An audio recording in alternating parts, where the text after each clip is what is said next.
Për vite me radhë, një zonjë jetoi e izoluar në vilën e saj, e burgosur nga dhimbja e humbjes. Gjithçka ndryshon kur një djalë i braktisur shfaqet te porta, duke kërkuar thjesht një gotë ujë.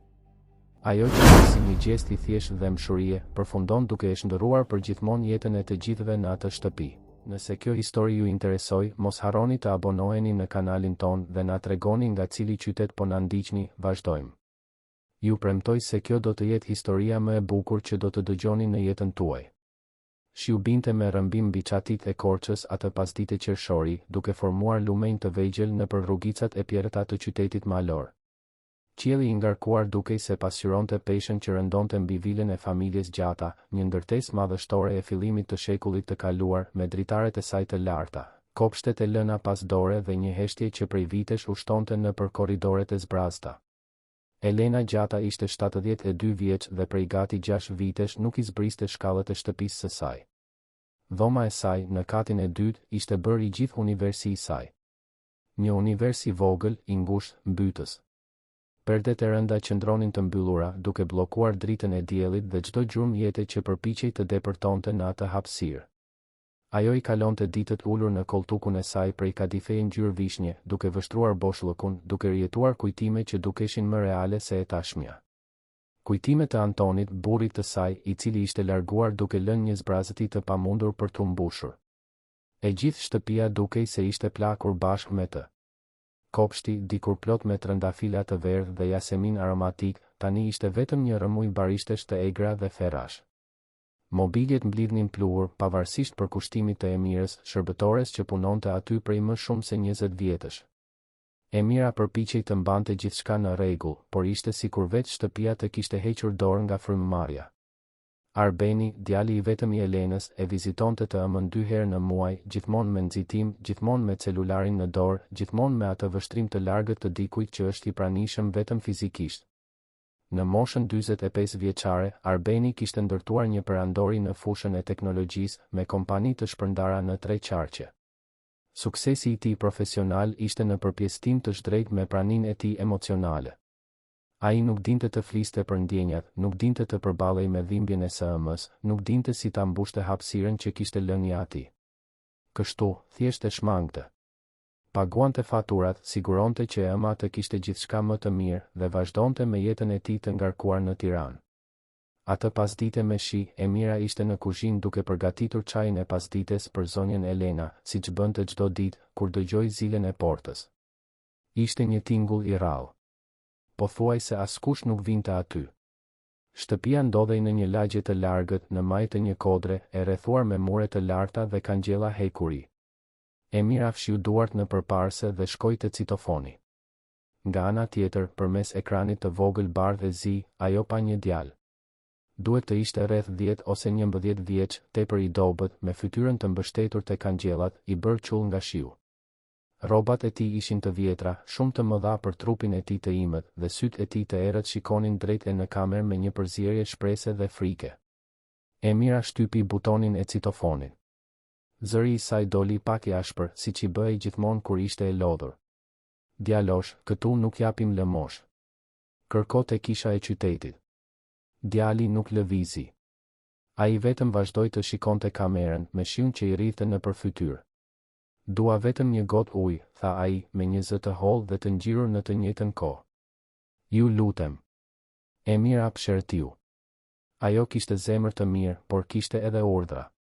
Zonja Elena nuk i pëlqente të huajt në pronë, dhe Arbeni gjithmonë e përforconte këtë gjatë vizitave të tij.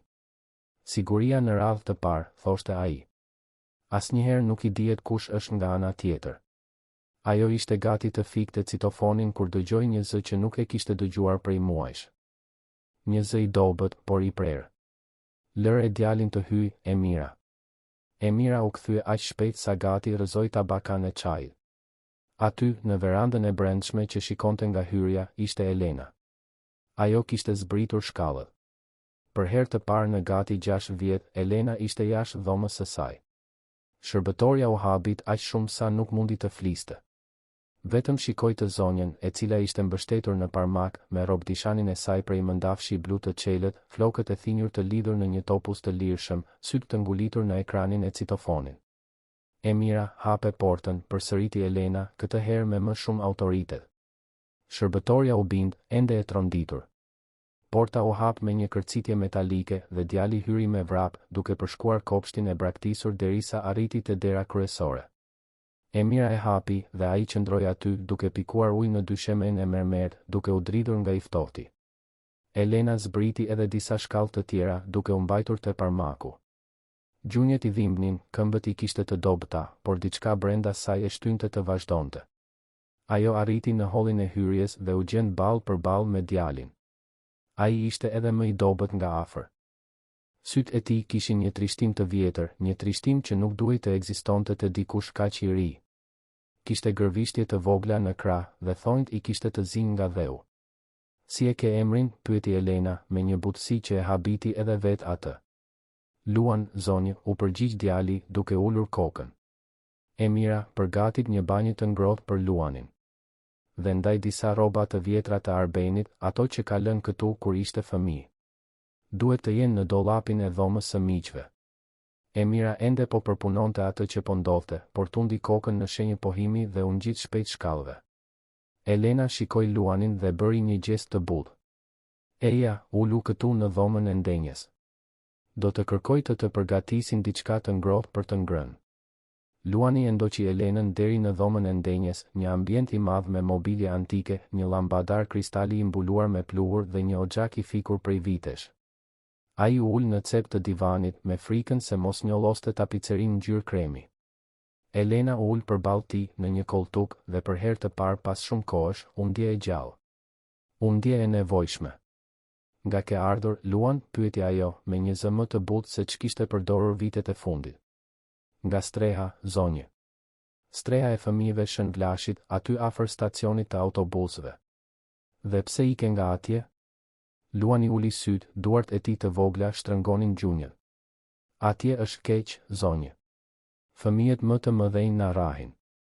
Dhe të rriturit, ata nuk pyesin. Ata duan vetëm që ne të rrim urtë. Elena ndjeu një shtrëngim në gjoks. Ajo e dinte se çdo të thoshte të ndiheshe e padukshme, e injoruar, e lënë më njan. Sa vite ke atje? Që kur gjyshja ime u nda nga jeta. Kan kaluar 3 vjet. Elena vuri re delikatesën me të cilën ai përdori fjalët u nda nga jeta, sikur donte të zbutte dhimbjen. Dhe ke të afërm të tjerë? Jo, zonjë. Vetëm atë kisha. Mamaja ime më la me të kur isha shumë i vogël. Nuk u kthye më kurrë. Heshtja që pasoi ishte e ngarkuar me emocione. Elena shihte te Luani një dhimbje që e njihte mirë. Dhimbjen e braktisjes. Dhimbjen e vetmisë. Dhimbjen e të mos pasurit askën. Emira u kthye me rroba të pastra dhe e çoi Luanin në banjën e katit të parë. Ndërsa ai lahej, Elena qëndroi ulur në dhomën e ndenjes me mendjen që i punonte. Ajo nuk e kuptonte mirë se çfarë po ndjente, por e dinte se diçka kishte ndryshuar. Për herë të parë pas vitesh, ajo kishte ndjer diçka përtej trishtimit. Kishte ndjer dhëmshuri. Kishte ndjer një qëllim. Kur Luani u kthye, i veshur me një palë pantallona tutash blu dhe një bluzë të bardhë, të dyja shumë të mëdha për të, Emira tashmë kishte përgatitur një pjatë me supë perimesh dhe bukë të ngrohtë. Ajo i vendosi të gjitha në tryezën e kuzhinës dhe Luani hëngri sikur nuk kishte ngrënë prej ditësh. Çdo lugë vllabëroi me një uri që shkonte përtej trupit. Ishte një uri për përkëdhelje, për vëmendje, për dikë që të kujdesej. Elena vëzhgonte gjithçka nga dera e kuzhinës, e mbështetur në prag. Emira ju afrua dhe i përshpëriti, e shqetësuar. Zonja Elena, çfarë keni ndërmend të bëni me djalin? Zotit Arben nuk do t'i pëlqej kjo. Elena shikoi shërbëtoren me një vendosmëri që Emira nuk e kishte parë prej vitesh. Unë do të kujdesem për të, Emira. Të paktën për sonte. Nuk mund ta dërgoj përsëri në shi. Por, zonja Elena. Emira, unë e kam vendosur. Shërbëtorja e dinte se nuk ja vlente të argumentonte. Ajo tundi kokën dhe u kthye te punët e saj. Luani mbaroi së ngrëni dhe shikoi Elenën me mirënjohje. Faleminderit, zonjë. Ju jeni shumë e mirë. Elena buzëqeshi. Ishte një buzëqeshje e vogël, e dobët, por ishte një buzëqeshje. Ti do të flesh këtu sonte, Luan. Nesër flasim se çfarë do të bëjmë. Luani tundi kokën, syt I shkëlqenin nga një përzierje lehtësimi dhe shprese. Emira përgatiti dhomën e miqve, duke ndërruar çarçafët dhe duke hapur dritaret për ta. Ai rosur. Ishte një dhomë e thjeshtë, por mikpritse, me një krevat tek, një dollap antik dhe një dritare që shikonte nga kopshti. Kur Luani ushtri, dukej si një zogth në një fole shumë të madhe. Elena qëndroi në derë për një çast, duke e vëzhguar. Gjumë të ëmbël, Luan. Nesër do të jetë një ditë e re. Natën e mirë, zonja Elena. Dhe faleminderit përsëri. Elena mbylli derën dhe u ngjit ngadalë shkallëve, duke u kthyer në dhomën e saj. Por, për herë të parë pas vitesh, ajo nuk I mbylli perdet. I la të hapura, duke lejuar dritën e hënës të hynte. Ajo ushtri në krevat dhe, para se ta zinte gjumi, ndjeu diçka që nuk e kishte ndjerë prej shumë kohësh. Ndjeu shpresë. Të nesërmen në mëngjes, Elena u zgjua herët. Dielli hynte nga dritarja, duke ndriçuar dhomën në një mënyrë që ajo e kishte harruar. Ajo u ngrit, u vesh me më shumë kujdes se ç'bënte prej vitesh dhe zbriti për mëngjes. Emira ishte në kuzhinë, duke përgatitur bukë dhe kafe të freskët dhe gati sa nuk I ra filxhani nga dora kur pa të zonjën të hynte. Mirëmëngjes, Emira. A është zgjuar Luani? Ende jo, zonjë. Duhet të jetë I lodhur. Elena u ul në tryez dhe piu kafen e saj në heshtje, por vështrimi I saj ishte ndryshe. Kishte një shkëlqim aty, një shkëndi jete që ishte shuar prej kaq shumë kohësh. Ajo mbaroi kafen dhe doli nga dera e pasme, diçka që nuk e bënte prej vitesh. Kopshti ishte I panjohur. Ajo që dikur ishin parcela të rregullta tani ishte vetëm një rrëmuj bimësh të egra dhe ferrash. Elena eci ngadalë nëpër kopsht, duart e saj preknin gjethet, ndjenin tokën nën këmbë. Kujtimet dolën në sipërfaqe. Kujtimet e Antonit I gjunjëzuar pranë saj duke mbjellë trëndafila. Kujtimet të qeshurave, të bisedave, të pasditeve me diell të kaluara aty. Ajo ndjeu një lot t'i rrithte nëpërfaqe, por këtë herë nuk ishte vetëm nga trishtimi. Ishte nga malli, por edhe nga një farë paqeje. Ajo ishte aq e zhytur në mendimet e saj sa nuk e vuri re kur Luani u shfaq pranë saj. Djali ishte zbathur, ende I veshur me rrobat e mëdha dhe shikonte kopshtin me një ajër nderimi. Mirëmëngjes, zonja Elena. Mirëmëngjes, Luan. Fjetë mirë? Po, zonje. Shumë mirë. Kishte kohë që nuk flija në një krevat të vërtetë. Elena e shikoi dhe pa se edhe Luani po vëzhgonte kopshtin. Sytë e tij përshkonin çdo cep, çdo bim, sikur po shihte diçka të çmuar. Kopshti është shumë I braktisur, tha Elena, pothuajse sikur po fliste me vete. Por mund të rregullohet, u përgjigj Luani me një entuziazëm të papritur. Nëse doni ju, unë mund t'ju ndihmoj. Unë di të kujdesem për bimën. Gjyshja ime më ka mësuar. Elena e shikoi djalin, e habitur. Ajo shihte tek ai një vendosmëri, një entuziazëm që binte në kontrast me trishtimin që kishte parë një ditë më parë. Të pëlqejnë kopshtet, Luan? Shumë, zonjë. Gjyshja ime kishte një kopsht të vogël në oborin e shtëpisë së saj.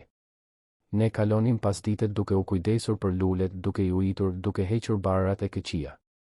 Ajo thoshte se kopshti është si jeta. Nëse kujdesesh për të me dashuri, gjithçka lulëzon. Elena ndjeu një ny në fyt. Ato fjalë I bën jehon brenda saj në një mënyrë të thellë. Ajo shikoi Luanin dhe, për herë të parë, pa jo vetëm një djalë të humbur, por një shpirt të butë, një fëmijë që, pavarësisht gjithçkaje që kishte kaluar, ende kishte dashuri për të dhënë. Atëherë do të kujdesemi për këtë kopsht së bashku, tha Elena, me një vendosmëri të përtërirë. Luani buzëqeshi. Ishte një buzëqeshje e gjerë, e sinqertë, që I ndriçoi fytyrën. Vërtet, zonja Elena? Mundemi? Po, mundemi. Por së pari duhet të hash mëngjes. Eja, të hym brenda. Ata u kthyen në shtëpi dhe Emira I shërbeu mëngjesin Luanit. Ai hëngri me të njëjtën uri si një ditë më parë, por këtë herë kishte diçka ndryshe. Kishte gëzim. Elena u ul në tryez me të dhe, për herë të parë pas vitesh, bisedoi. Bisedoi me të vërtetë. E pyeti për gjyshen e Luanit, për bimët për të cilat kujdesej, për atë që I pëlqente të bënte. Luani foli me entuziazëm, syt I shkëlqenin me çdo kujtim. Gjyshja ime thoshte se çdo lule ka një histori. Ajo më mësonte emrat e të gjithave. Trëndafili, jasemini, lulkuqja, manushaqja. Ajo thoshte se lulet janë si njerëzit. Secila ka bukurinë e saj, mënyrën e saj, kohën e saj për të lulëzuar. Elena dëgjonte me vëmendje, duke thithur çdo fjalë. Ajo ndjente diçka të rritej brenda saj. Diçka që kishte vdekur bashkë me Antonin. Diçka që po kthehej në jetë.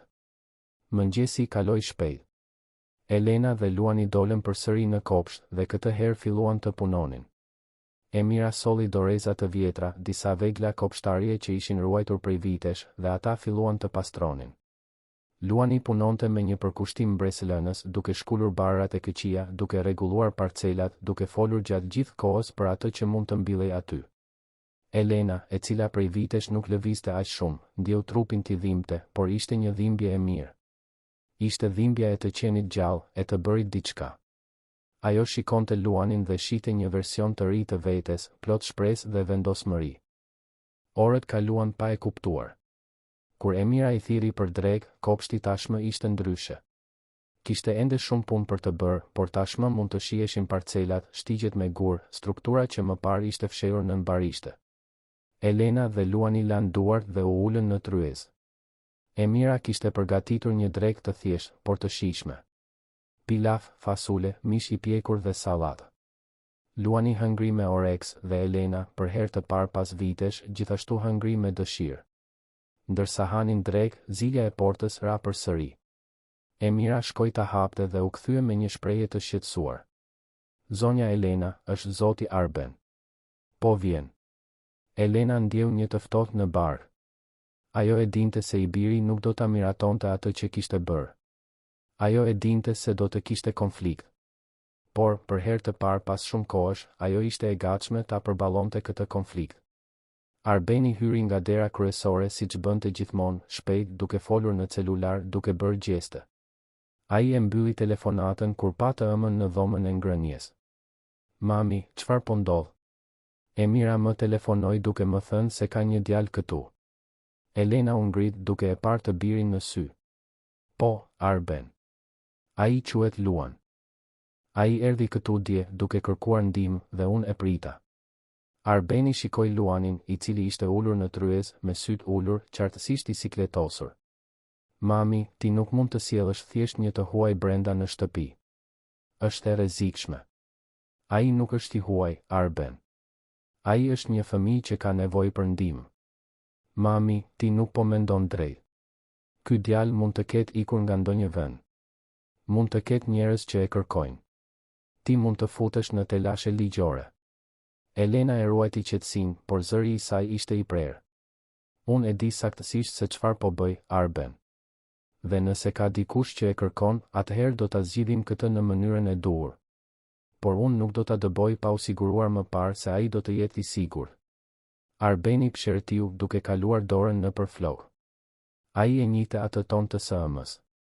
Ishte toni që ajo përdorte kur tashmë kishte marrë një vendim. Mami, e kuptoj që ndihesh e vetmuar, por kjo nuk është zgjidhja. Elena e shikoi të birin me një intensitet që ai nuk e kishte parë prej vitesh. Arben, unë nuk po e bëj këtë sepse ndihem e vetmuar. Po e bëj sepse është gjëja e duhur. Dhe po, ndoshta po ndihem më pak e vetmuar tani. Por kjo nuk e ndryshon faktin se ky djalë ka nevojë për ndihmë dhe unë mund ta ndihmoj. Arbeni nuk dinte çfarë të thoshte. Ai shikoi Luanin, i cili vazhdonte me kokën ulur, dhe pastaj të ëmën, e cila qëndronte në këmbë, e palëkundur, me një shkëlqim në sy që ai nuk e kishte parë që para se të ndahej nga jeta e atij. Në rregull, mami. Por të paktën më lejo të bëj një hetim. Do të punsoj dik për të zbuluar se nga ka ardhur ky djalë dhe nëse ka ndonjë problem ligjor të përfshirë. Elena ra dakord. Në rregull, Arben. Por ndërkohë, ai do të qëndroj këtu. Me mua.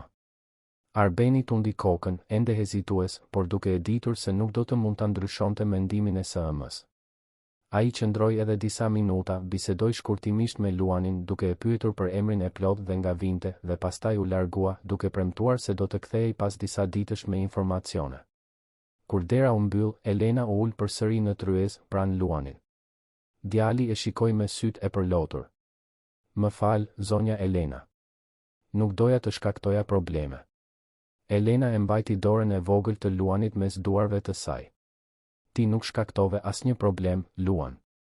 Ti më solle diçka që mendoja se e kisha humbur. Ti më solle shpresë.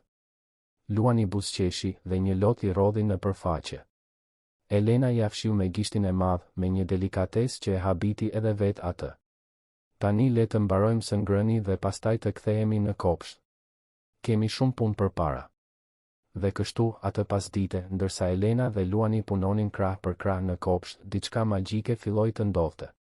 Shtëpia, e cila për kaq shumë kohë kishte qenë e zhytur në heshtje dhe trishtim, filloi të zgjohej. Dhe, bashkë me të, edhe Elena filloi të lulëzonte përsëri. Ditët në vijim sollën një transformim të heshtur, por të thellë, në vilën e familjes Gjata. Kopshti, që më parë ishte vetëm një rëmuj braktisjeje, filloi të merrte sërish formë. Elena dhe Luani kalonin mëngjeset duke punuar krah për krah, duke shkullur barrat e këqija, duke krasitur shkuret e egra, duke rizbuluar shtigjet me gur që Antoni I kishte vendosur dekada më parë. Luani ishte një punëtor I palodhur. Krahët e tij të hollë mbanin kova me dhe duart e tij të vogla shkulnin rrënje kokforta dhe sytë I shkëlqenin me çdo arritje të vogël. Ai fliste për bimët sikur të ishin mikesha të vjetra, duke përdorur emrat që ja kishte mësuar gjyshja. Shikoni, zonja Elena, këtu ka një rrënje Nenexhiku.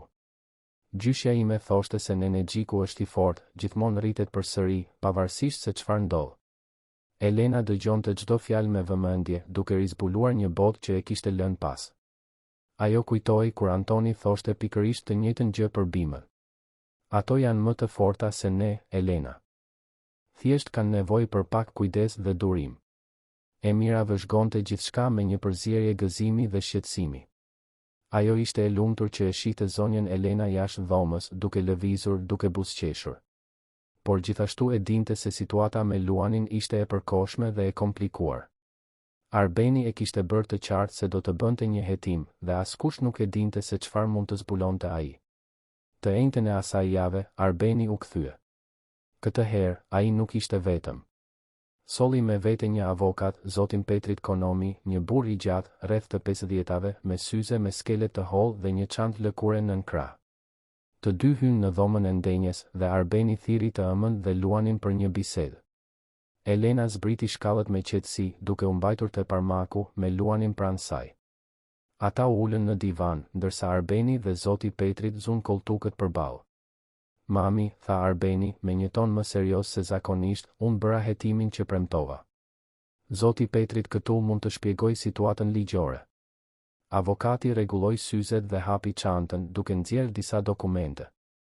Zonja Elena, zoti Luan, unë bëra një kërkim në regjistrat publik dhe kontaktova me strehën Shënvlashi. Situata është delikate, por jo e pamundur për t'u zgjidhur. Luani u mblodh kruspull në divan, me sytë të ngulitur në dy sheme. Elena I vuri dorën mbi shpatull djalit në një gjest mbrojtës.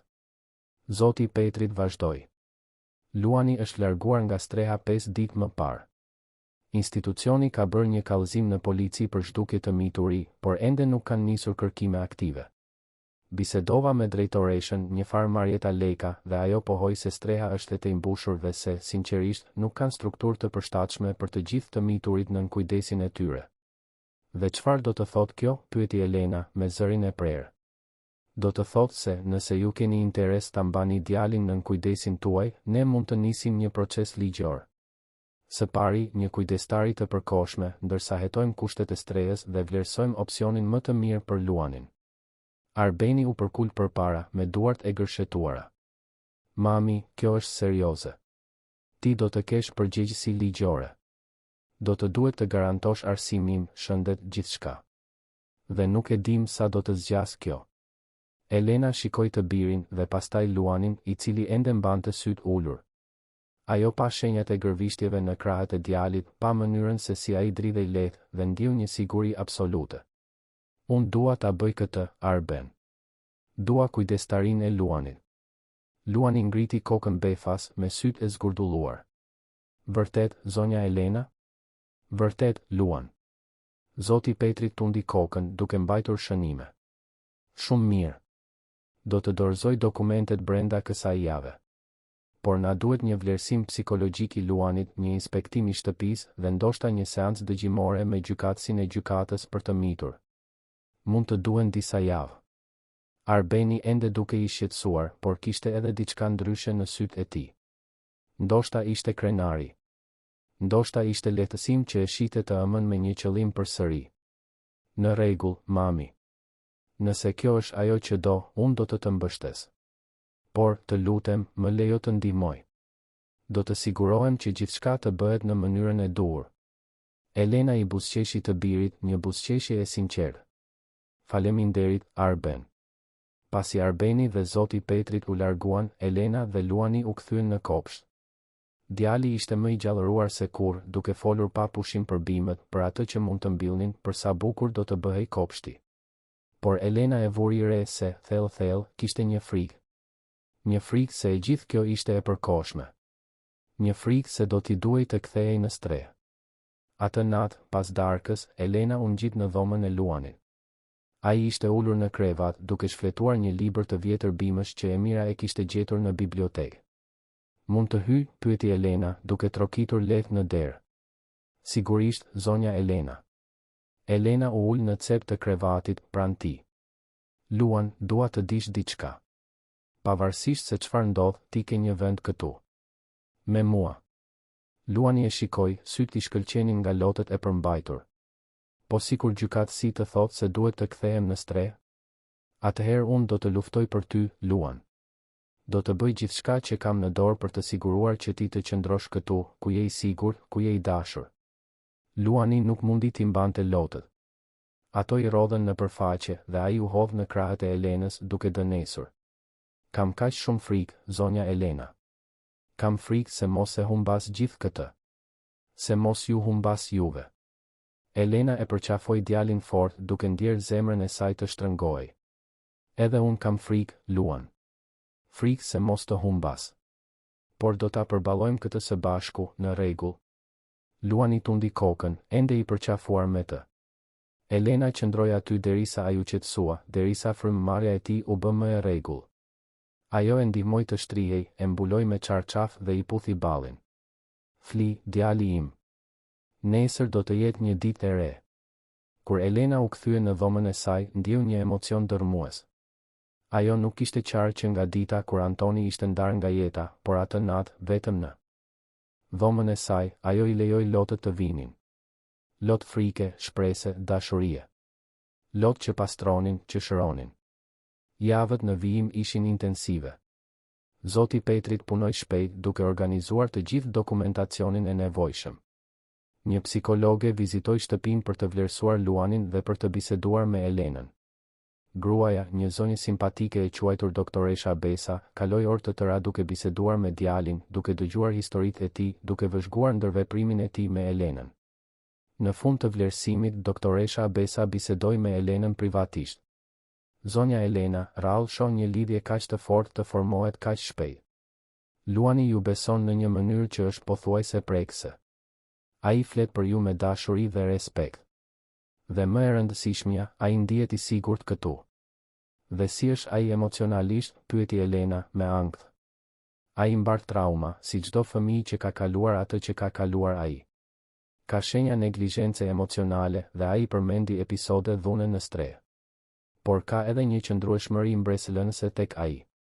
Me mjedisin e duhur, me dashuri dhe stabilitet, jam e sigurt se ai do të shërohet. Elena ndjeu një lehtësim të pamas. Faleminderit, doktoresh. Shumë faleminderit. Punonisja sociale përgjegjëse për inspektimin e shtëpisë gjithashtu erdhi, një grua e re e quajtur Fiona. Ajo përshkoi të gjitha dhomat, bëri pyetje për rutinën, për planet për arsimimin e Luanit, për mbështetjen që do të kishte Elena. Emira ju përgjigj shumë pyetjeve, duke garantuar se shtëpia ishte e mirë mbajtur dhe se ajo do të ishte gjithmonë e pranishme për të ndihmuar. Në fund, Fiona buzëqeshi. Zonja Elena, ju keni një shtëpi të bukur dhe një zemër akoma më të madhe. Do të rekomandoj kujdestarinë e përkohshme pa kufizime. Më në fund, erdhi dita e seancës dëgjimore. Elena u vesh me kujdes duke zgjedhur një fustan blu të errët elegant dhe Luani veshi një kostum të ri që Arbeni ja kishte bler. Ata shkuan në gjykatë së bashku, të shoqëruar nga Zoti Petrit dhe Arbeni. Salla e gjyqit ishte e vogël dhe formale. Gjykatësi, Artan Dervishi, ishte një burr me pamje të rrept, por me sy të butë. Ai dëgjoi me vëmendje ndërsa Zoti Petrit paraqiti rastin, duke shpjeguar situatën e Luanit, kushtet e strehës dhe dëshirën e Elenës për të marrë kujdestarinë. Gjykatësi pastaj iu drejtua Luanit. Luan, mund të më tregosh se çfarë ndodhte në strehë? Luani u përmbajt, duart i dridheshin lehtë. Ai shikoi Elenën, e cila tundi kokën inkurajuese. Atje ishte keq, zoti gjykatës. Fëmijët më të mëdhenj na rrinin. Njëherë, një djalë më shtyu dhe unë përplasa kokën në mur. Shikoni, ende e kam shenjën. Luani ngriti flokët, duke zbuluar një shenjë të vogël pranë tëmthit. Gjykatësi mbajti një shënim, fytyra e tij u bë më serioze. Dhe të rriturit përgjegjës, çfarë bënin ata? Ata nuk pyesnin, zotëri. Ne ankoheshim, por ata na thoshin të mos shpiknim histori. Thoshin se duhej të mësonim të mbroheshim vetë. Gjykatësi shikoi Elenën. Dhe ju, zonja Elena, pse vendosët ta prisnit këtë djalë? Elena mori frym thellë, duke zgjedhur fjalët me kujdes. Zoti gjykatës, unë humba burrin tim disa vite më parë. Që atëherë, unë isha e humbur. Nuk gjeja dot një arsye për të vazhduar. Por kur Luani u shfaq në portën time, diçka ndryshoi. Ai më ktheu në jetë. Dhe unë dua t'ia kthej këtë. Dua t'i jap atij dashurinë, sigurinë dhe shtëpinë që meriton. Gjykatësi qëndroi në heshtje për një çast, duke vëzhguar Elenën dhe Luanin. Ai pa mënyrën se si djali i afrohej asaj, mënyrën se si ajo i vinte dorën mbrojtëse mbi shpatull. Pa diçka të sinqert aty. Diçka të rrallë. Shumë mirë, tha gjykatësi më në fund. Unë i jap kujdestarinë e përkohshme të Luan Ferizit zonjës Elena Gjata, për një periudhë 6 mujore. Gjatë kësaj kohe, shtëpia do të monitorohet nga shërbimi social dhe në fund do të vlerësojmë mundësinë e një kujdestarie të përhershme ose birësimi. A është gjithçka e qartë? Po, zoti gjykatës, u përgjigjen Elena dhe Luani një zëri. Kur dolën nga gjykata, Luani ishte rrezatues. Ai e mbajti dorën e Elenës fort, duke buzëqeshur nga veshi në vesh.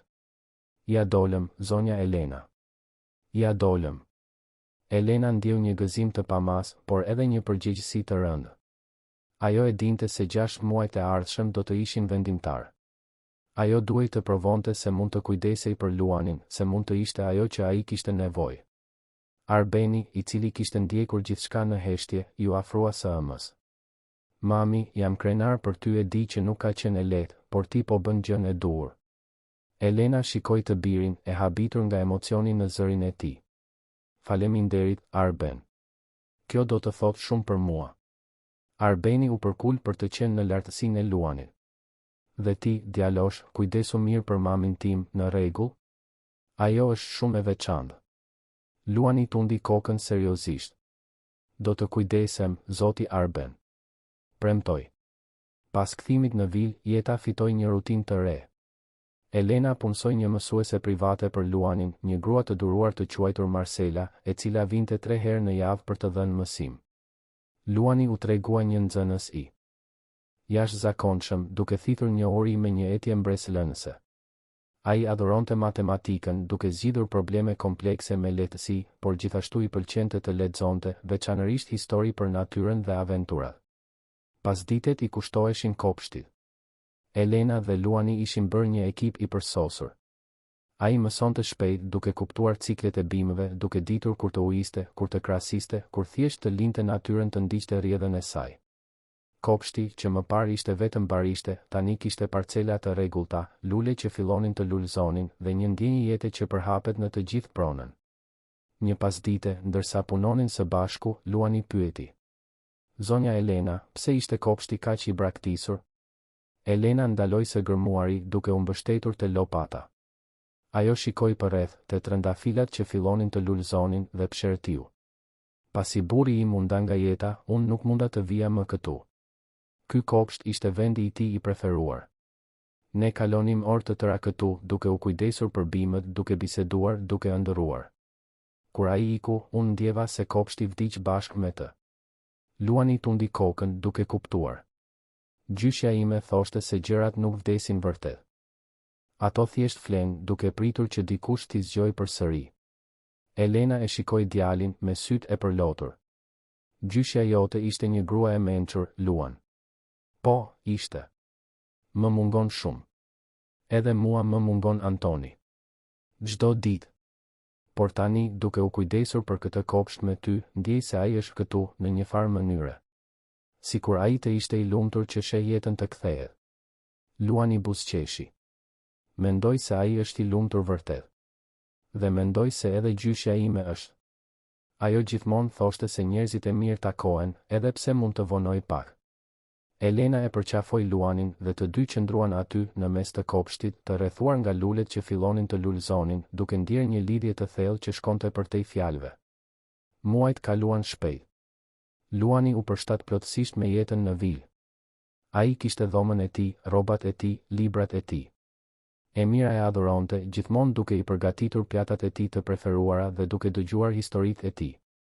Dhe Elena, e cila më parë jetonte e izoluar në dhomën e saj, tani kalonte ditët e tëra me djalin, duke i mësuar, duke u rritur së bashku. Arbeni gjithashtu filloi të vizitonte më shpesh. Ai e kuptonte se sa ndryshe ishte e ama. Ajo buzëqeshte më shumë, fliste më shumë, jetonte më shumë. Dhe, pak nga pak, ai filloi të merrte pjesë në këtë transformim.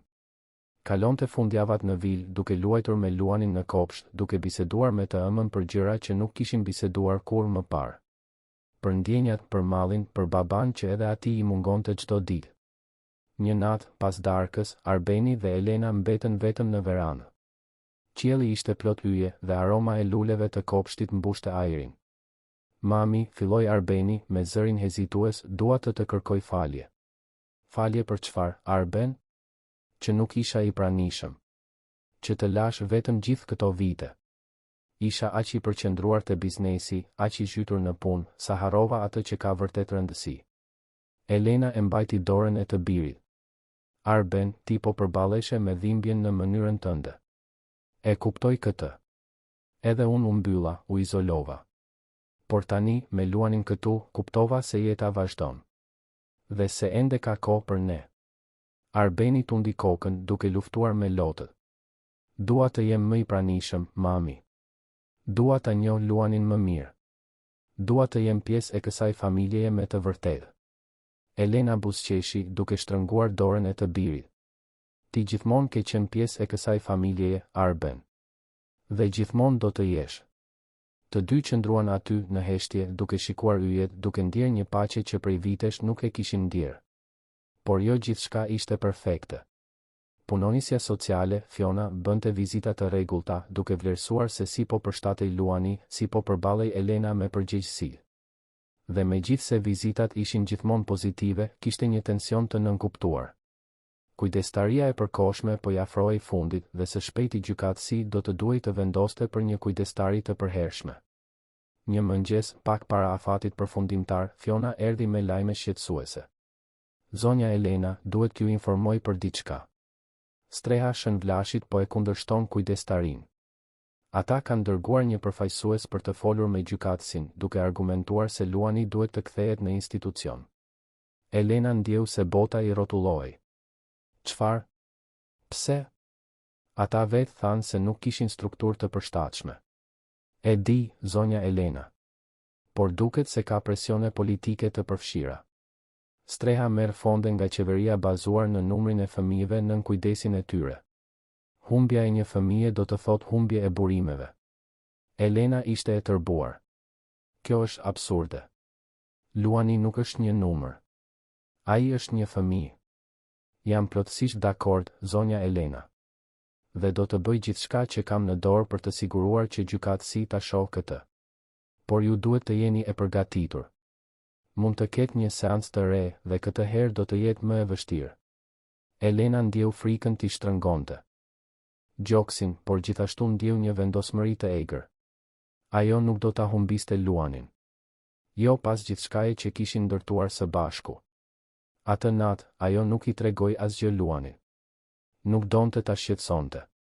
Por kur ai u ngjit për të fjetur, ajo qëndroi zgjuar, duke planifikuar, duke menduar për të gjitha mundësitë. Ajo e dinte se lufta sapo kishte filluar. Dhe ajo ishte gati për të luftuar. Lajmi për seancën e re dëgjimore erdhi një të hënë të zymë. Zoti Petrit i telefonoi Elenës herët në mëngjes, duke i shpjeguar se gjykatësi kishte caktuar një seancë të veçantë për të dëgjuar argumentet e Strehës Shënvlashit. Data ishte caktuar pas 2 javësh. Elena ndjeu një shtrëngim në gjoks, por e ruajti qetësinë. Ajo e dinte se duhej të ishte e fortë për Luanin, për veten. Në ato 2 javë, jeta në vil vazhdoi në dukje normale. Luani zgjoi herët, hante mëngjes me Elenën, bënte mësimet me mësuesen Marcela dhe kalonte pasditet në kopsht. Por Elena e vuri re se ai ishte ndryshe. Më i qetë, më vëzhgues. Sikur e parandjente se diçka po ndodhte. Një pasdite, ndërsa u isnin trëndafilat së bashku, Luani më në fund pyeti. Zonja Elena, jeni e shqetësuar për diçka? Elena hezitoi, por vendosi të ishte e sinqertë. Po, Luan, jam. Do të ketë një seancë të re. Streha po përpiqet të kërkojë që ti të kthehesh atje. Luani e lëshoi ujitsen në tokë, uji u përhap nëpër dhe. Por unë nuk dua të kthehem, zonja Elena. Unë dua të qëndroj këtu. Me ju. Elena u gjunjëzua përballë djalit duke i mbajtur shpatullat. E di, i dashur. Dhe unë do të bëj gjithçka, absolutisht gjithçka, për të siguruar që ti të qëndrosh. Por kam nevojë që ti të jesh i fortë. Kam nevojë që ti të më besosh. Luani e përqafoi Elenën fort, lotët e tij ja lagën shpatullën. Ju besoj, zonja Elena. Ju besoj më shumë se kujtdo tjetër në botë. Elena e përqafoi djalin përsëri, duke ndjerë përgjegjësinë e rëndë mbi supet e saj. Ajo nuk mund të dështonte. Nuk mund të lejonte që t'ia merrnin Luanin. Arbeni, kur mori vesh për seancën e re, u tërbua. Ai caktoi një takim me zotin Petrit për të diskutuar strategjinë. Të tre u mblodhen në bibliotekën e vilës me letra të shpërndara mbi tryezën e vjetër prej druri lisi. Petrit, çfarë saktësisht po pretendon Streha? Pyeti Arbeni, duart i trokisnin nervozisht mbi tryezë. Avokati rregulloi syzet duke konsultuar dokumentet e tij. Ata pretendojnë se kujdestaria u dha në mënyrë të nxituar, se nuk pati kohë të mjaftueshme për të vlerësuar siç duhet situatën, dhe se Elena, për shkak të moshës dhe historisë së saj të izolimit, nuk është e aftë të kujdeset për një fëmijë. Kjo është qesharake, shpërtheu Arbeni. Mamaja ime është më mirë tani se çka qenë vitet e fundit. Luani ishte gjëja më e mirë që mund t'i kishte ndodhur. Jam dakord, tha zoti Petrit me qetësi. Por na duhen prova konkrete. Duhet t'i tregojmë gjykatësit se për Luanin po kujdesen mirë, se ai po zhvillohet, se është i lumtur. Dhe gjithashtu duhet të ekspozojmë kushtet e papërshtatshme të Strehës. Elena, e cila po dëgjonte në heshtje, foli për herë të parë. Petrit, ju përmendët se Luani foli për agresionet në Strehë. Mund ta përdorim këtë. Mundemi, por është delikate. Do të na duhet ta bëjmë Luanin të flasë përsëri për traumat e tij, dhe kjo mund të jetë e vështirë për të. Elena tundi kokën, e vendosur. Atëherë do të përgatitemi. Do të mbledhim gjithçka që na duhet. Raportet e mësueses, vlerësimin e psikologes, fotot e kopshtit, gjithçka që tregon progresin e tij. Në javët në vijim, shtëpia u kthye në një qendër përgatitjeje. Mësuesja Marcela përgatiti një raport të detajuar mbi performancën akademike të Luanit, duke theksuar inteligjencën dhe përkushtimin e tij. Doktoresha Besa, psikologjia, gjithashtu dërgoi një vlerësim të përditësuar, duke treguar se si Luani ishte përmirësuar emocionalisht që kur ishte me Elenën. Arbeni, nga ana e tij, përdori kontaktet e tij për të hetuar Strehën Shënvlashit. Ai punësoi një hetues privat, i cili zbuloi një sër parregullësish. Të mbushje, mungesë stafi të kualifikuar, denoncime të mëparshme për neglizhencë që ishin arkivuar. E gjithë kjo do t'i paraqitej gjykatësit. Por momenti më i vështirë ishte kur zoti Petrit bisedoi me Luanin për nevojën që ai të fliste në seancë. Ata u ulën në dhomën e ndenjes dhe avokati i shpjegoi me kujdes. Luan, do të duhet t'i tregosh gjykatësit se çfarë ndodhi në Strehë. E di që është e vështirë, por është e rëndësishme. Luani shikoi Elenën, e cila tundi kokën inkurajuese. E di që mund ta bësh, Luan. Dhe unë do të jem aty me ty gjatë gjithë kohës. Luani mori frymë thellë. Në rregull. Do ta bëj. por vetëm nëse zonja Elena premton se nuk do të më lërë. Elena ndjeu sytë ti mbusheshin me lodh. Të premtoj, Luan. Pavarësisht se çfarë ndodh, unë nuk do të lë. Më në fund, erdhi dita e seancës. Elena u vesh me elegancë, një kostum blu të errët që transmetonte seriozitet dhe dinitet. Luani veshi kostumin më të mirë që Arbeni ja kishte bler, një komplet gri me kravatë blu. Ai dukej më i rritur, më i pjekur, por sytë e tij ende mbanin frikën e një fëmije. Salla e gjyqit ishte më e mbushur këtë herë. Përveç gjykatësit, zotit Petrit, Elenës dhe Luanit ishin të pranishëm drejtoresha e Strehës Shënvlashit, Marieta Leka, një grua rreth të 50-tave me shprehje të rrept, e shoqëruar nga avokati i saj, dhe gjithashtu Fiona, punonisja sociale. Gjykatësi Artan Dervishi hapi seancën duke shpjeguar se do të dëgjonte të gjitha palët para se të merrte një vendim. Drejtoresha Marieta ishte e para që foli. Ajo argumentoi se Streha kishte kapacitet dhe struktur për të kujdesur për Luanin, se ai ishte vetëm një fëmijë tjetër mes shumë të tjerëve që kishin nevojë për ndihmë, dhe se kujdestaria e dhënë Elenës kishte qenë e nxituar. I nderuar gjykatës, tha Marieta me zë të prerë, ne nuk po vëmë në dyshim qëllimet e mira të zonjës Elena. Por një fëmijë ka nevojë për më shumë se qëllime të mira. Ka nevojë për një familje të strukturuar, për një mjedis me fëmijë të tjerë, për përgatitje të duhur. Streha jon i ofron të gjitha këto. Avokati i Strehës e plotësoi duke paraqitur dokumente që tregonin ambientet, programet arsimore dhe madje dëshmi të fëmijëve të tjerë që ishin përshtatur mirë. Kur i erdhi radha zotit Petrit, ai filloi në mënyrë metodike duke paraqitur raportet e mësueses Marcela, të doktoreshës Besa dhe fotot e kopshtit. Ai tregoi progresin akademik të Luanit, përmirësimin e tij emocional dhe lidhjen që ai kishte zhvilluar me Elenën. I nderuar gjykatës, ajo që po shohim këtu nuk është vetëm një kujdestari e përkohshme. Është një transformim. Luani gjeti te zonja Elena jo vetëm një strehë, por një shtëpi. Një vend ku ai shihet, dëgjohet, duhet. Dhe ky nuk është vetëm mendimi i familjes. Është vlerësimi i profesionistëve të kualifikuar. Më pas, ai paraqiti raportin e hetuesit privat për Strehën Shënvlashit. Parregullësitë, të imbushja, denoncimet e mëparshme. Drejtoresha Marieta u duk qartësisht e sikletosur, duke u përpjekur të kundërshtonte çdo pikë, por provat ishin të qarta. Më në fund, gjykatësi ju drejtua Luanit.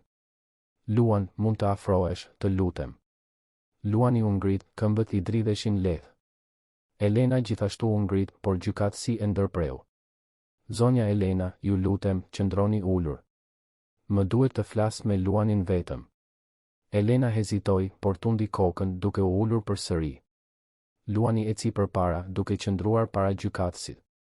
Burri u përkul përpara, me vështrimin e tij të butë. Luan, kam nevojë që të jesh i sinqert me mua. Si ishte jeta jote në Strehë? Luani u përmbajt, duart i dridheshin. Ishte keq, zoti i gjykatës. Shumë keq. Mund të më tregosh se çfarë ndodhte atje? Luani shikoi Elenën, e cila i bëri shenjë inkurajuese. Ai mori frym thellë dhe filloi. Fëmijët më të mëdhenj na rrinin. Na merrnin ushqimin, na grisnin fletoret, na detyronin të bënim punët e tyre. Dhe kur ankoheshim të rriturit, ata nuk pyesnin. Një herë më goditën me grusht në bark dhe pata dhimbje gjithë ditën. Shkova te infermieria, por tezja atje më tha se po gënjeja, se isha llastuar. Gjykatësi bëri një pauzë duke vëzhguar djalin. Dhe kur ike, pse shkove te shtëpia e zonjës Elena? Nuk dija ku të shkoja, zoti gjykatës. Doja vetëm një vend të sigurt. Dhe kur arrita te porta e saj, pash kopshtin. Edhe pse ishte i braktisur, pash se kishte qenë një kopsht i bukur. Dhe mendova se ndoshta, kushto që kujdesej për një kopsht të tillë, do të ishte një njeri i mirë. Dhe kishe të drejtë, Luan? Luani tundi kokën, lotët filluan t'i rridhnin. Po, zoti gjykatës, kisha. Zonja Elena është njeriu më i mirë që kam njohur ndonjëherë. Ajo kujdeset për mua, më mëson gjëra, më bën të ndihem i rëndësishëm. Ajo më bën të ndihem sikur kam një familje të vërtetë. Gjykatësi shikoi Elenën, pastaj drejtoreshën Marieta dhe më në fund përsëri Luanin. Dhe ti do të qëndrosh me zonjën Elena? Më shumë se gjithçka, zoti gjykatës. Ju lutem, mos më ktheni në Strehë. Ju lutem. Luani po qante hapur tani, fjalët I dilnin mes dënesash. Gjykatësi I bëri shenjë të ulej përsëri. Luani vrapoi te Elena, e cila e përqafoi fort, duke I përshpëritur fjalë ngushëllimi në vesh. Gjykatësi qëndroi në heshtje për një kohë të gjatë, duke rishikuar dokumentet, duke shikuar të gjithë të pranishmit. Më në fund, ai foli. Ky është një vendim I vështirë. Nga njëra anë, kemi një institucion që, pavarësisht vështirësive, ka rolin ligjor për të kujdesur për të miturit në situatë vulnerabël.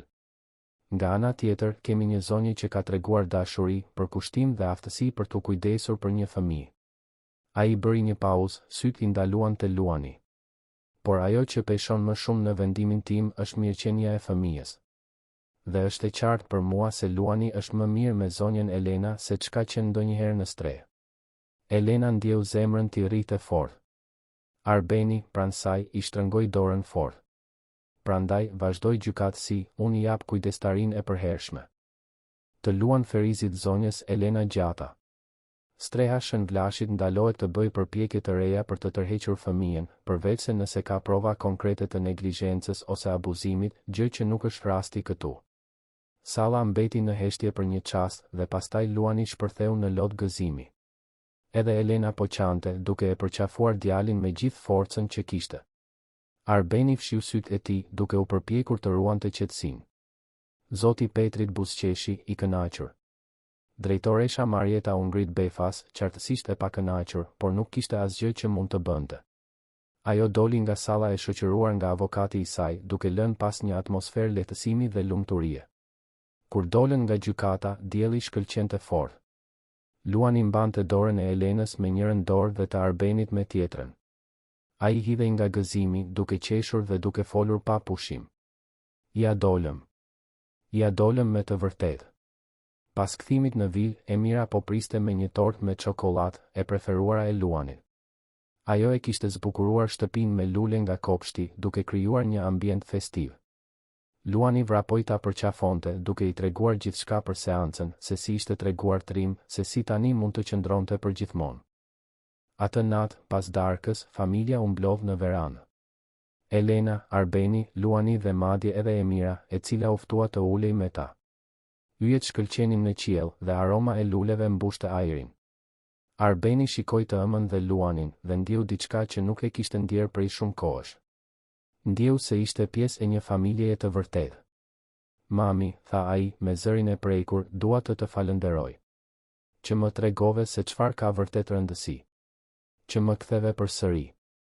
Elena buzëqeshi, duke mbajtur dorën e të birit. Ti gjithmonë ke qenë këtu, Arben. Thjesht duhej të gjeje rrugën e kthimit. Luani, I cili ishte ulur mes të dyve, I shikoi të dy me dashuri. Unë jam shumë me fat, tha ai. Unë kam familjen më të mirë në botë. Muajt në vijim ishin lumturi e pastër. Luani vazhdoi studimet me mësuesen Marcela, duke treguar një talent të veçantë për matematikën. Ai zgjidhte probleme komplekse me lehtësi dhe Marcela sugjeroi që ai të merrte pjesë në gara shkollore. Luanit I pëlqeu shumë ideja. Kopshti gjithashtu vazhdoi të lulëzonte. Elena dhe Luani ishin bërë kopshtar me përvojë, duke kultivuar jo vetëm lule, por edhe barishte dhe perime. Kopshti tani ishte një vend paqeje, bukurie, jete. Arbeni filloi të kalonte më shumë kohë në vil. Ai zvogëloi ngarkesën e punës, delegoi më shumë përgjegjësi te menaxherët dhe I dha përparësi të qenit me familjen. Ai dhe Luani zhvilluan një marrëdhënie të fortë. Arbeni I mësonte djalit për biznesin, se si të merrte vendime, se si të ishte I qëndrueshëm. Dhe Luani I mësonte Arbenit për thjeshtësinë, për të vlerësuar momentet e vogla, për vlerën e dashurisë. Një pasdite, ndërsa të tre ishin në kopsht, Luani bëri një pyetje që I kapi të gjithë në befasi. Zonja Elena, zoti Arben, a mund t'ju quaj gjyshe dhe xhaxha? Elena ndjeu sytë t'i mbusheshin me lodh. Sigurisht që mundesh, I dashur. Sigurisht që mundesh. Edhe Arbeni ishte I prekur. Do të më pëlqente shumë, Luan. Do të më pëlqente të isha xhaxha yt. Luani buzëqeshi, atë buzëqeshje të gjerë dhe të sinqertë që ja ndriçonte të gjithë fytyrën. Atëherë tani kam një gjyshe dhe një xhaxha. Kam një familje të vërtetë. Por historia ishte larg përfundimit. Një natë, ndërsa Elena dhe Luani darkonin, djali bëri një vërejtje që do të ndryshonte rrjedhën e gjithçkaje. Gjyshe, ti e di që ka shumë fëmijë si unë. Fëmijë që janë vetëm, që kanë nevojë për ndihmë. Elena tundi kokën, mendueshëm. E di, Luan. Është shumë e trishtueshme. Po sikur të mund t'i ndihmonim edhe ata? Po sikur ta hapnim shtëpinë për të pritur fëmijë të tjerë, të paktën për një kohë, derisa ata të gjejnë familje? Elena u habit nga pjekuria e sugjerimit. Por, Luan, kjo do të ishte një përgjegjësi e madhe. Dhe ti do të ishe i gatshëm ta ndaje shtëpinë, vëmendjen? Luani e shikoi me seriozitet. Gjyshe, unë e di se çdo të thotë të jesh vetëm, me frikë, pa pasur askën. Nëse unë mund të ndihmoj dikë të mos kaloj këtë, unë dua të ndihmoj.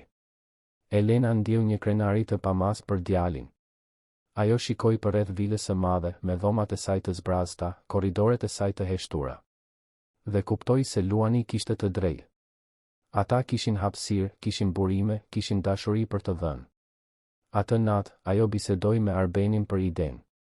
I biri, çuditërisht, e mbështeti plotësisht. Mami, mendoj se është një ide e mrekullueshme.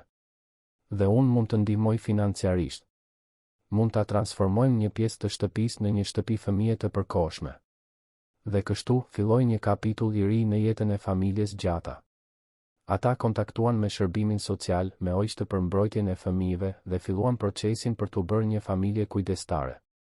Shtëpia u përshtat, u përgatitën dhoma të reja dhe gjithçka u bë me shumë kujdes dhe dashuri. Rasti i parë erdhi disa muaj më vonë.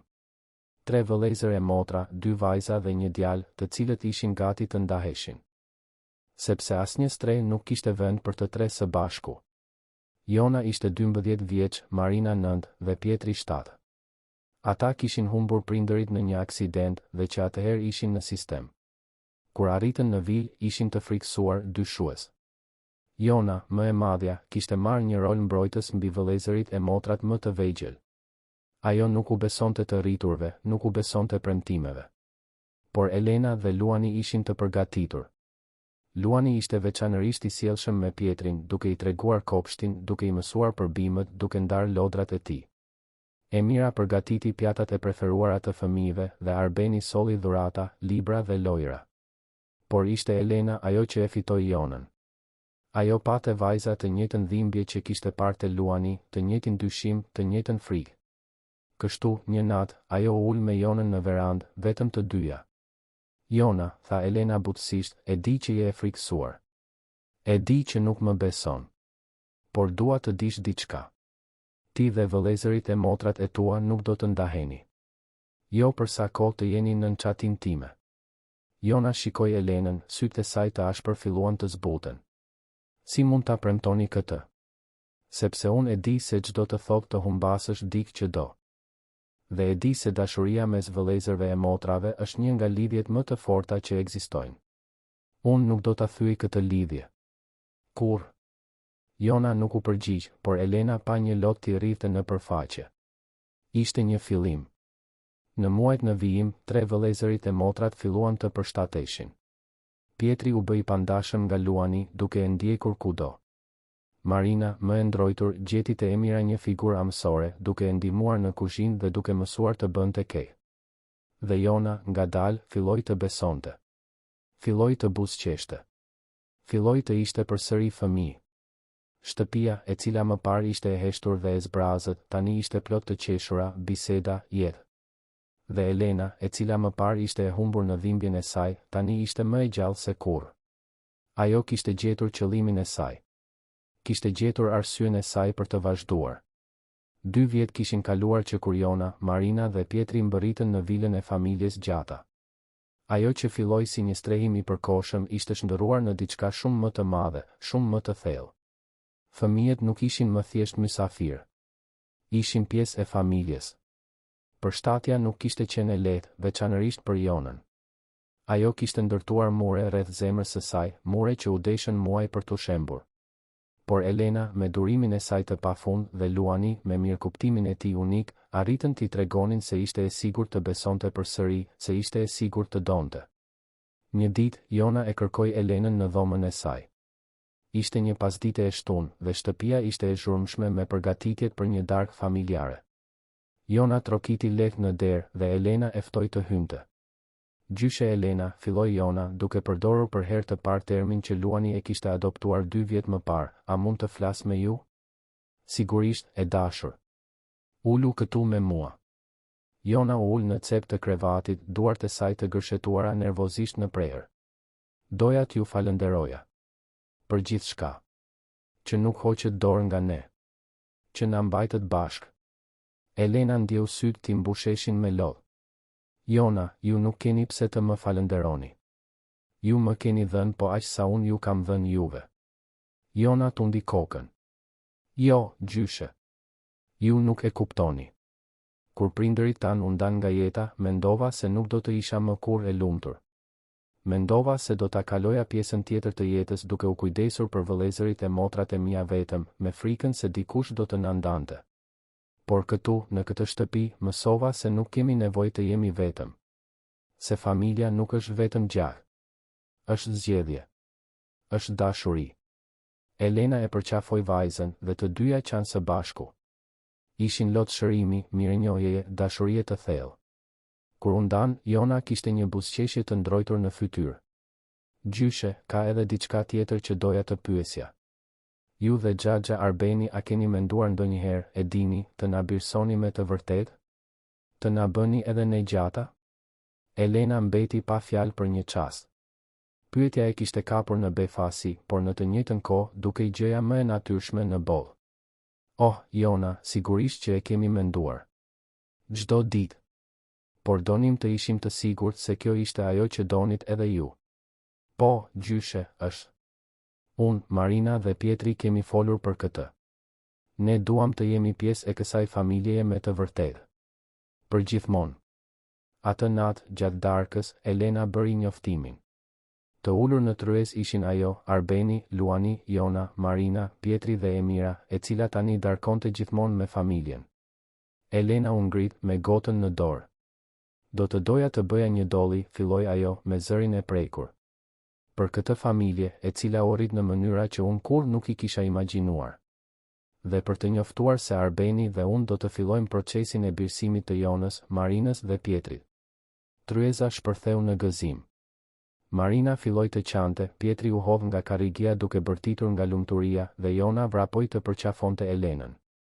Luani ishte rrezatues duke përqafuar vëllezërit e motrat e ti më të vegjël.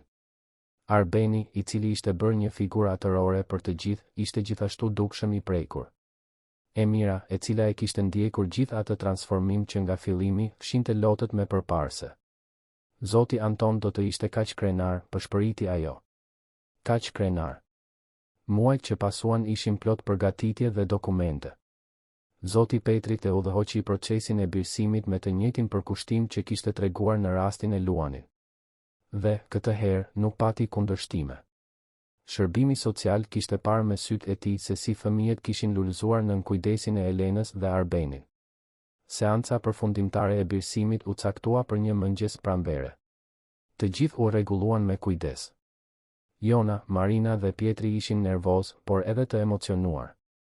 Kur gjykatësi Artan Dervishi, i njëjti që kishte dhënë kujdestarinë e Luanit vite më parë, e shpalli birësimin zyrtar, emocioni në sallë ishte i prekshëm. Urime familjes gjata, tha gjykatësi me një buzëqeshje të sinqertë. Ju jeni një shembull se dashuria e vërtetë nuk njeh kufi. Kur dolën nga gjykata, tani si një familje zyrtarisht e plot, Arbeni sugjeroi të ndalonin te lulishtja. Ai donte të blinte lule për t'i çuar te varrezat, te babai i tij. Është e rëndësishme që ai ta di, tha Arbeni, se familja që ai filloi vazhdon të rritet, vazhdon të jetë e fortë. Të gjithë ranë dakord dhe së bashku shkuan te varrezat ku ishte Antoni. Elena nuk kishte shkuar atje prej vitesh, por tani, me fëmijët e saj përreth, u ndje mjaftueshëm e fortë. Ata vendosën lulet mbi varr dhe Elena foli me zë të ulët, sikur Antoni mund ta dëgjonte. Anton, dashuria ime, ti gjithmonë thoje se kopshti që mbjellim sot lulëzon nesër. Kishe të drejtë. Kopshti ynë lulëzoi. Dhe tani kemi 5 nipër e mbesa për të vazhduar të kujdesemi për të. Luani, i cili ishte pranë Elenës, i vuri dorën në shpatull. Ai e di, gjyshe. Jam I sigurt se e di. Jeta në vil fitoi një dinamik të re. Me 5 fëmijë, shtëpia ishte gjithmonë plot lëvizje, të qeshura, konflikte të vogla dhe pajtime të mëdha. Kopshti, I cili ishte shpëtuar nga Elena dhe Luani, tani mirëmbahej nga të gjithë. Çdo fëmijë kishte parcelën e tij, bimët e tij të preferuara, përgjegjësitë e tij.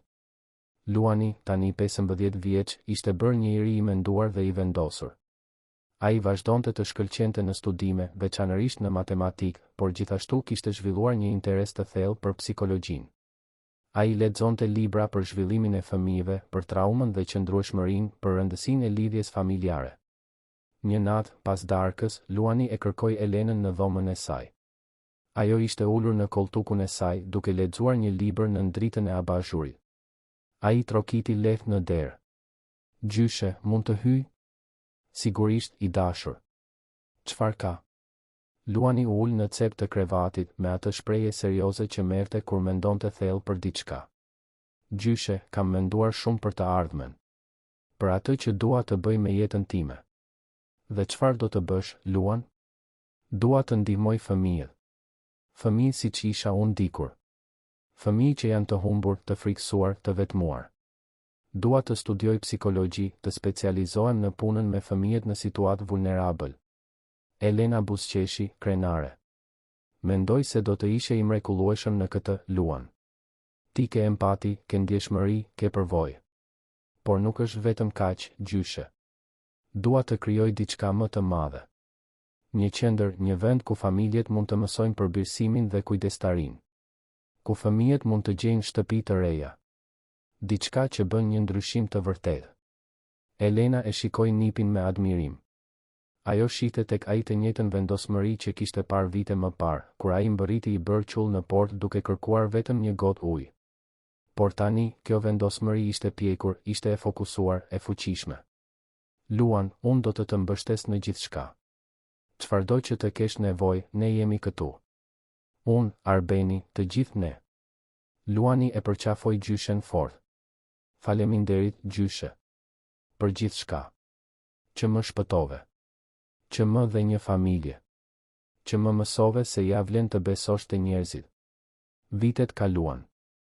Luani përfundoi gjimnazin me nota të shkëlqyera dhe fitoi një bursë të plotë për të studiuar psikologji në një universitet të njohur në Tiranë.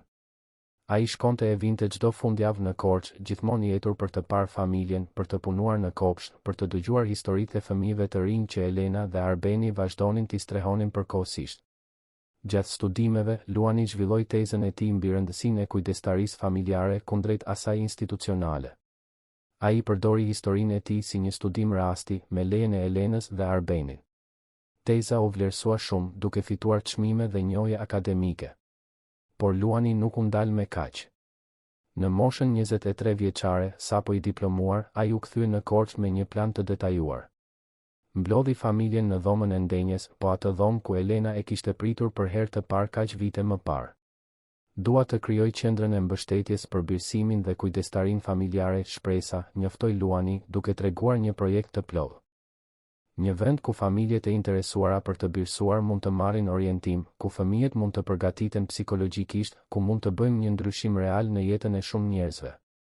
Arbeni, I cili në moshën 55 vjeçare ishte bërë një biznesmen më I humanizuar dhe I pranishëm, mbeti I impresionuar nga pjekuria dhe profesionalizmi I nipit. Luan, kjo është e pabesueshme. Sa të duhem për të filluar? Luani tregoi shifrat dhe Arbeni tundi kokën. Unë do të investoj. Do të jem partneri yt në këtë projekt. Por me një kusht. Qendra duhet të mbaj emrin e familjes son. Të asaj që ne përfaqësojmë. Luani buzëqeshi. Në fakt, Xhaxha, unë kisha një emër në mendje. E mbani mend mjaltin, atë qenushen që kishit kur erdha unë këtu? Gjyshja më tregoi se ajo është varrosur atje në kopsht, nën trëndafilin e verdhë. Arbeni tundi kokën, I prekur nga kujtimi. Mjalti ishte shoqëruesja e babait tim. Kur ajo u nda nga jeta, babai im u trishtua aq shumë. Ishte pak kohë para se edhe ai të ndahej nga jeta. Atëherë unë dua ta quaj qendrën shpresa mjalti. Sepse mjalti përfaqësonte dashuri të pakushtëzuar, besnikëri, dhe sepse kopshti ku ajo prehet ishte vendi ku gjithçka filloi për mua. ku gjeta shpresë. Elena, e cila po dëgjonte në heshtje, filloi të qante. Luan, gjyshi yt do të ishte kaq i lumtur. Kaq krenar. Qendra Shpresa Mjalti u inaugurua një vit më vonë në një ceremoni emocionuese.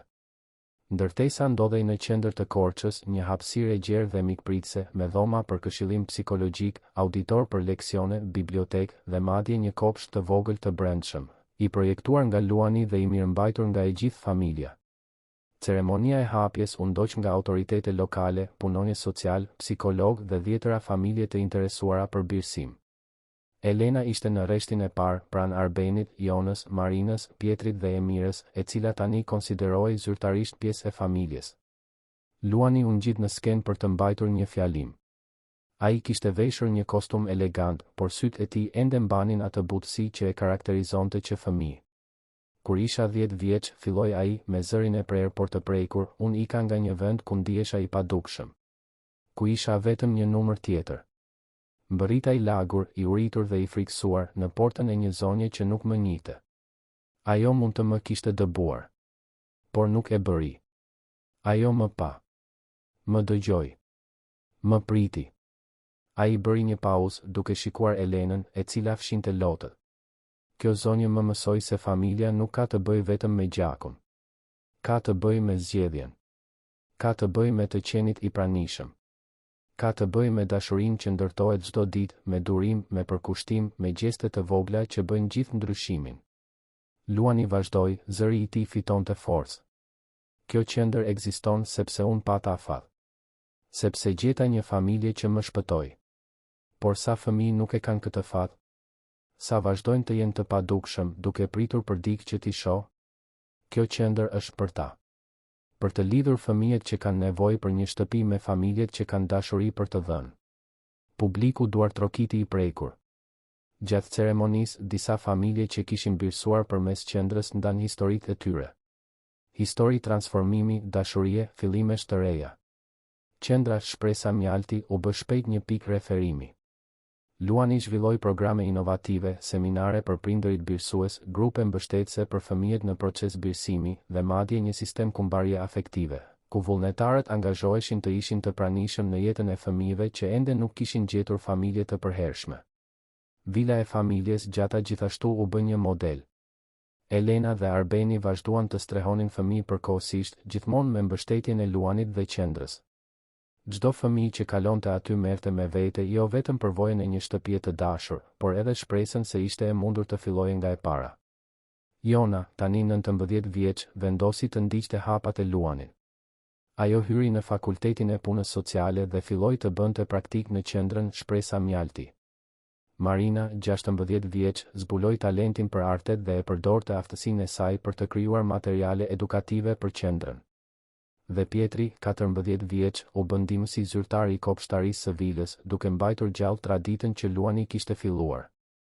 Një të shtunë pasdite, 5 vjet pas inaugurimit të qendrës, Luani mori një telefonat që do të ndryshonte gjithçka përsëri. Ishte nga një gazetare e gazetës më të madhe në Tiranë. Ajo kishte dëgjuar për punën e qendrës Shpresa Mjalti dhe donte të bënte një reportazh të madh. Artikulli u botua në faqen e parë të suplementit special me foto të familjes, të qendrës, të kopshtit. Historia e Luanit e Elenës se si një gotë ujë u shndërrua në një revolucion dashurie, preku mira njerëz. Qendra mori donacione nga i gjithë vendi, vullnetarë u ofruan për të ndihmuar dhe më e rëndësishmja, dhjetëra familje kontaktuan duke dashur të birësonin. Me njohjen erdhi edhe më shumë përgjegjësi. Luani u ftua të mbante leksione në universitete, të merrte pjesë në kongrese për mbrojtjen e fëmijëve, të këshillonte politikat publike. Por ai kur nuk i harroi rënjet e tij. Çdo fundjavë, ai kthehej në Korçë, në Vilë, në kopsht, te familja. Elena, tani 83 vjeç, ishte bërë një figurë e admiruar në komunitet. Ajo merrte pjesë aktivisht në aktivitetet e qendrës, jepte dëshmi, priste familje të interesuara për kujdestari. Historia e saj frymëzonte njerëz të gjitha moshave. Një mëngjes, ndërsa u ishte trëndafilat në kopsht, Elena ndjeu një prani pranë saj. Ishte Luani, i cili kishte mbërritur më herët atë të shtunë. Gjyshe, a mund të bëj një pyetje? Sigurisht, i dashur. A pendohesh për diçka?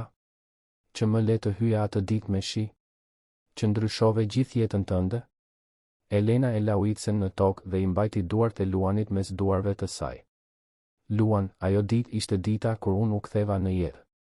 Para saj, unë thjesht ekzistoja duke pritur që koha të kalonte. Ti më dhe një qëllim. Më dhe gëzim. Më dhe një familje që shkon përtej çdo gjëje që mund të kisha imagjinuar. Unë nuk pendohem për asgjë. Jam vetëm mirënjohëse.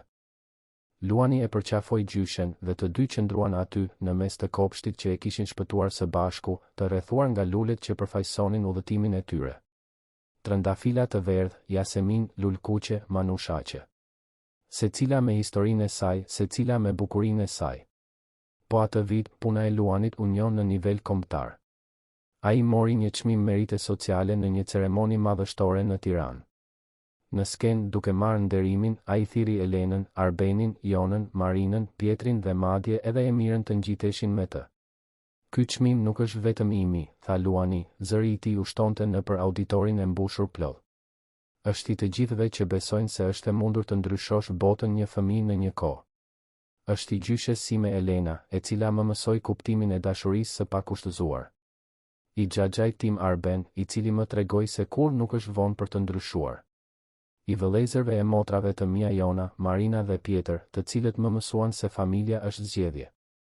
Dhe I Emirës son të dashur, e cila ishte gjithmonë aty me dashuri dhe përkushtim. Publiku u ngrit në këmbë duke duar trokitur. Por momenti më emocionues erdhi më pas, kur një reporter e pyeti Elenën se cili ishte sekreti për të transformuar jetë. Elena, me zërin e saj të butë por të prerë, u përgjigj. Nuk ka sekret. Ka vetëm dashuri. Dashuri që zgjedh të jetë e pranishme, që zgjedh ta shohë tjetrin, që zgjedh të mos heqë dorë. Kur hap zemrën për një fëmijë, nuk po ndryshon vetëm jetën e tij.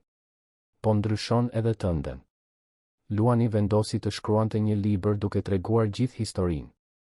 Ai punoi për të për 2 vjet duke intervistuar të gjithë anëtarët e familjes, duke rishikuar kujtimet, duke regjistruar çdo detaj të rëndësishëm. Libri, I titulluar Nga portat e shpresa, u bë një sukses kombëtar. Të ardhurat nga shitjet u përdorën për të zgjeruar qendrën Shpresa Mjalti, duke hapur filiale në qytete të tjera. Por ndoshta momenti më domethënës nga të gjithë erdhi vite më vonë, kur Luani, tani 32 vjeç, vendosi të martohej. Ai kishte njohur Anën, një psikologe që punonte me të në qendër, dhe të dy ishin dashuruar. Dasma u mbajt në kopshtin e vilës, I rrethuar nga lulet që Luani dhe Elena I kishin mbjellë së bashku kaq vite më parë. Gjatë ceremonisë, Luani mbajti një fjalim emocionues. Ai foli se si dashuria e vërtet gjithmonë gjen një rrugë. Se si një zonjë e vetmuar dhe një djalë I friksuar u takuan dhe krijuan diçka të jashtëzakonshme. Se si kjo lidhje u zgjerua duke prekur qindra jetë. Në fund, ai u kthye nga Elena, e cila ishte ulur në rreshtin e parë, 87 vjeç, ende rrezatuese. Gjyshe, asgjë nga këto nuk do të ekzistonte pa ty, ti më shpëtove, më deshe, më mësove të jem ky që jam. Ky kopsht, kjo familje, kjo dashuri që po festojmë sot, gjithçka filloi me guximin tënd për të hapur atë portë. Faleminderit për gjithçka. Elena po qante, por ishin lot lumturie. Ajo shikoi përreth dhe pa gjithçka që kishin ndërtuar. Një familje e madhe dhe e dashur. Një qendër që ndryshonte jetë. Një kopsht që lulëzonte. Dhe e dinte se Antoni, kudo që të ishte krenar. Vitet vazhduan të kalonin duke sjellë sfida të reja dhe gëzime të reja. Qendra Shpresa Mjalti vazhdoi të rritej duke ndihmuar mijëra fëmijë të gjenin shtëpi. Vila vazhdoi të ishte një strehë dashurie dhe mikpritjeje. Dhe kopshti vazhdoi të lulëzonte brez pas brezi. Elena, në vitet e saj të fundit, zakonisht ulej në verandë duke vëzhguar fëmijët që luanin në kopsht. Jona tashmë kishte fëmijët e saj, të cilët vraponin mes luleve. Marina ishte bërë një artiste e njohur duke përdorur artin e saj për të promovuar kauzën e birësimit.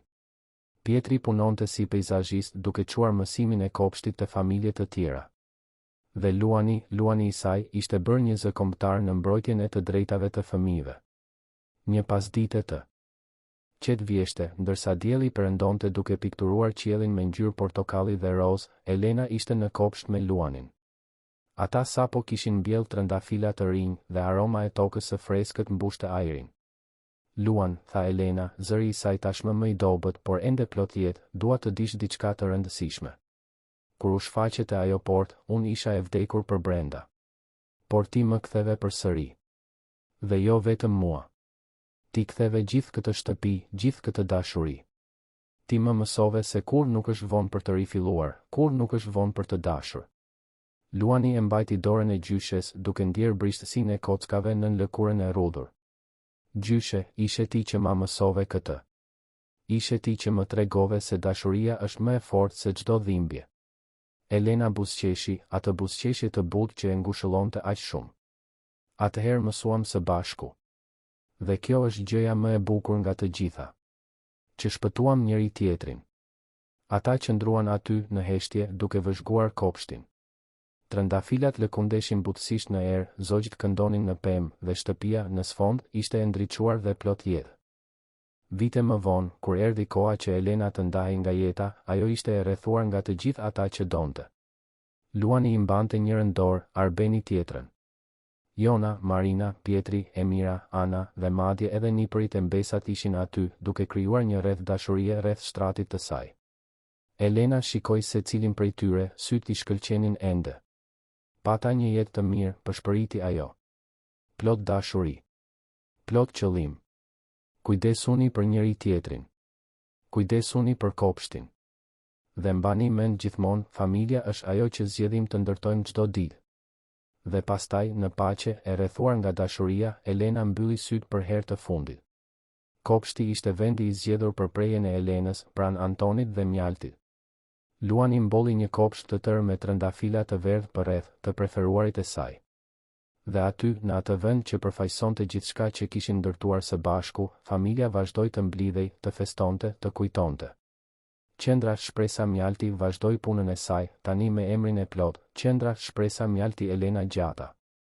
Luani vazhdoi misionin e tij, tani me akoma më shumë vendosmëri. Ai e dinte se çdo fëmijë i ndihmuar ishte një homazh për gjyshen e tij, për gruan që kishte ndryshuar gjithçka me një gest të thjeshtë mirësie. Dhe kështu, historia që filloi me një djalë të lagur që kërkonte një gotë ujë u shndërrua në një trashëgimi që preku mira jetë. Një trashëgimi që provoi se dashuria, kur kultivohet me përkushtim dhe jepet pa rezerva, mund të lulëzojë në mënyra të paimagjinueshme. Një trashëgimi që tregoi se familja nuk përcaktohet nga gjaku, por nga lidhjet e zgjedhjes, të pranisë, të dashurisë së vërtetë. Kopshti i vilës së familjes Gjata vazhdon të lulëzojë edhe sot, i mirëmbajtur nga breza që mësuan se, ashtu si bimët, edhe njerëzit kanë nevojë për tokë pjellore për të rritur. Dhe se kjo tokë është bërë nga dashuria, durimi dhe shpresa.